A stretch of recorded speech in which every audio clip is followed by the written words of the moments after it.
গেছিলাম কলকাতা আলিপুরদুয়ার চিড়িয়াখানায় এবং এখানে এসে আমরা অনেক কিছু দেখব। তো প্রথমেই আমার গলায় চড়ে রয়েছে জারা এবং তার পা খুব ব্যথা করছিল, অনেক হেঁটেছে। তো এখান থেকে প্রথমেই যে গেটটাতে আমরা প্রবেশ করার পর এই দিকে কিন্তু রয়েছে শিম্পাঞ্জি।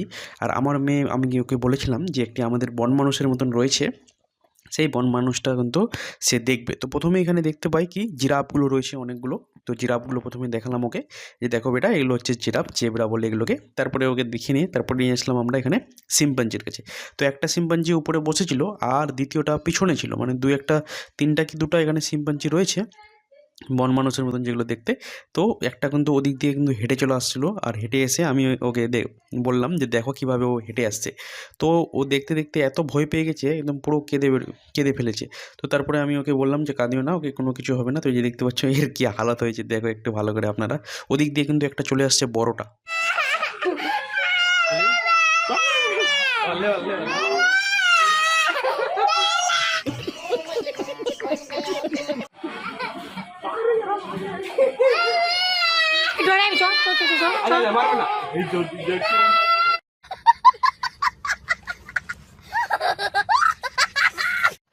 তারপর এখানে এমন একটা ছিল যেটা দেখতে খুব কিউট লাগছিল, আর এর কিন্তু লেজটা অনেক বড়, জানি না এটা কি নাম বলছিল, এখানে লেখা রয়েছে। আর এইটা দুটা ছিল, হ্যাঁ। তো আমার মেয়ে এটাকে দেখে একটু ভয় পায়নি। তারপরে কিন্তু তার পাশেই রয়েছে একটা অনেক বড় জিনিস, আমি এখানে দেখেই বলছি বাপরে এত বড় গিরগিটি। এখানে মিনিমাম 10-15 হাতের মতন লম্বা রয়েছে এই যে গিরগিটিটা। আর দেখতেও কীভাবে ভয়ঙ্করের মতন 2-3টা রয়েছে, এখানে একটা এখানে রয়েছে, একটা ওখানে। আমরা গ্রামে অনেক ছোটো ছোটো গিরগিটি দেখি যেগুলো হচ্ছে অনেক কালার বদলায়, তো এরা কিন্তু একদম অনেক বড়। দেখতে পাচ্ছ, আমি আপনাদের দেখাচ্ছি একটু জুম করে। এই যে দেখো কত বড় এদের কিন্তু রয়েছে। তারপরে এদিকে চলে আসলাম, জেব্রাগুলো রয়েছে এবং জেব্রা দেখলাম। তারপরে আরও অনেক কিছু, কিন্তু হরিণের সংখ্যা অনেক বেশি, এখানে হরিণের সংখ্যা অনেক বেশি। তারপরে এখানে আরেকটা আবার কি ছিল একটা, এরও কিন্তু অনেক বড়।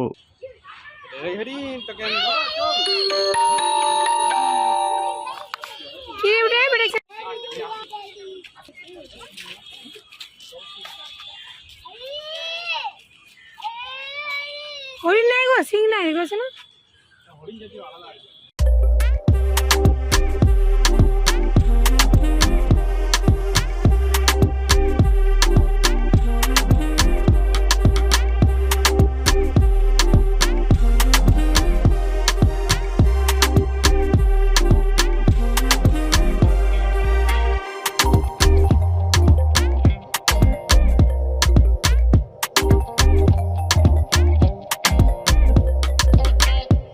তারপরে এখানে আপনারা দেখতে পাবেন এখানে কি গাইড ফর ম্যাপ রয়েছে। এটা হচ্ছে তোমার ম্যাপটা রয়েছে, কোথায় কি রয়েছে, কত নম্বরে কোন কোন জন্তু রয়েছে, কোন কোন কোথায় কি রয়েছে, সমস্ত কিছু এখানে কিন্তু দেওয়া রয়েছে। তো আমরা সেই ম্যাপটা আগে মোবাইলে ছবি তুলে নিলাম, তারপরে প্রত্যেকটা একটা একটা করে জিনিস সমস্ত কিছু দেখলাম। তো এখানেই আরেকটু সামনেই ছিল কি ক্রোকোডাইল, অর্থাৎ কুমিরগুলো এমনভাবে রয়েছে মনে হচ্ছে কি মরে গেছে। মানে ওরা এমন অ্যাক্টিং করতে জানে, ওরা পানির নিচেও থাকে না, হ্যাঁ, কিন্তু পানির উপরে রয়েছে, এমনভাবে রয়েছে যে ওরা মরে গেছে। কিন্তু ওদের মানে দেখে খুব অচম্বিত হলাম, কারণ এরা দেখো, আমি তো আপনাদের জুম করে দেখাচ্ছি। তো এদের মানে কি বলবো, এরা জলেতে একবারও আমি দেখিনি, এরা সবসময় শুধু পানির উপরেই থাকে। এই যে দেখো কীভাবে ওরা কিন্তু মরার অ্যাক্টিং করে রয়েছে। আর এই যে আমার মেয়ে, ওগুলো বলছে, এগুলো কি বলছে আমাকে বারবার যে ওগুলো মরে গেছে, এগুলো হয়ে গেছে, ওগুলো কই কি একটু নড়ছে টড়ছে কই। তো ওখানে রয়েছে ওই যে দেখো অনেকগুলো রয়েছে, 1টা 2টা 3টা, সবগুলো কিন্তু ওখানে রয়েছে ওই রকমই, হ্যাঁ। তারপরে আমি ভাবলাম যে একটু আমার নিজের ফেসটাও নিই। তো এইটা ছিল আমার, আর খুব ক্লান্ত হয়ে গেছিলাম এদিক ওদিকে গিয়ে। তারপরে দূর থেকে আপনাদের একটা জিনিস দেখাচ্ছি, দেখো যে ওইখানে অনেক কিছু পশু এবং অনেক কিছু রয়েছে, তোমার ওই বড় বড় হাঁসগুলো থাকে না, বড় হাঁস, তারপরে পাখি, পায়রা, সমস্ত কিছু একটা খাঁচায় রেখেছে যেন সবাই দেখতে ইচ্ছা হয়।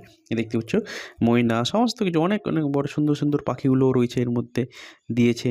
এবং তারপরে ওই দিকে আমি দেখছিলাম যে 2-3টা মেয়ে কি করেছে, তারা শুধু ছবি তুলতে ব্যস্ত, যতক্ষণ অবধি আমি এখানে রয়েছি তারা শুধু ছবি তুলতেই ব্যস্ত। তারপরে আমার ময়নাটা এরকম করছিল, এখানে কুলফি খাচ্ছিল। কুলফি নেওয়ার ওর খুব শখ, মানে যেখানেই ও দেখতে পাবে শুধু কুলফি খাবে। তো আমাকে বললো যে বাবা একটা কুলফি নিয়ে দাও।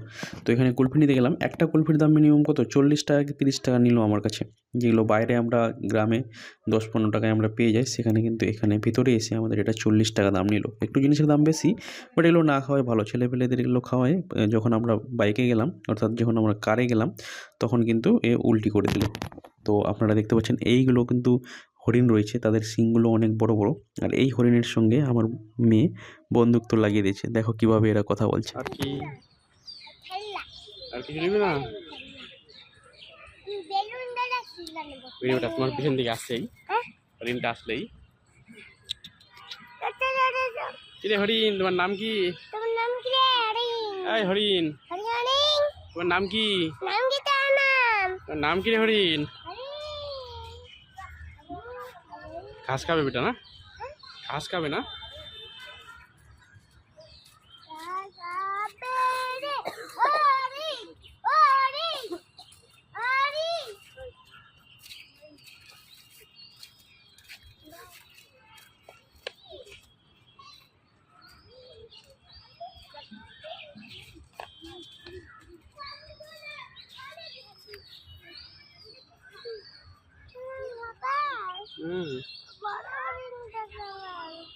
আসতে দে।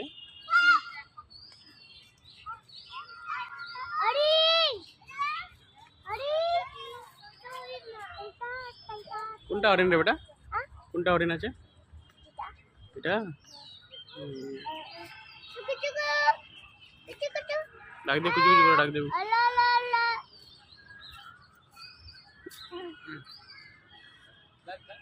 ডাকো বেটা, ডাকো ডাকো তো, ডাকো তো, ডাকো। কেন আসবে না? আরেকবার ডাকো, আরেকবার ডাকো।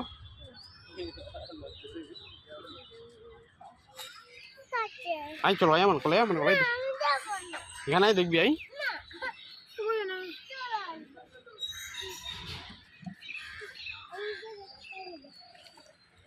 শেষগুলো খাচ্ছে।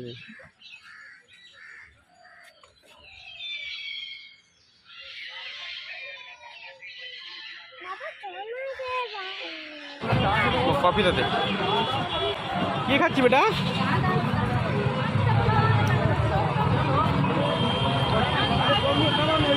তারপরে এখান থেকে চলে আসলাম আমরা কলকাতা ভিক্টোরিয়া মেমোরিয়াল হল।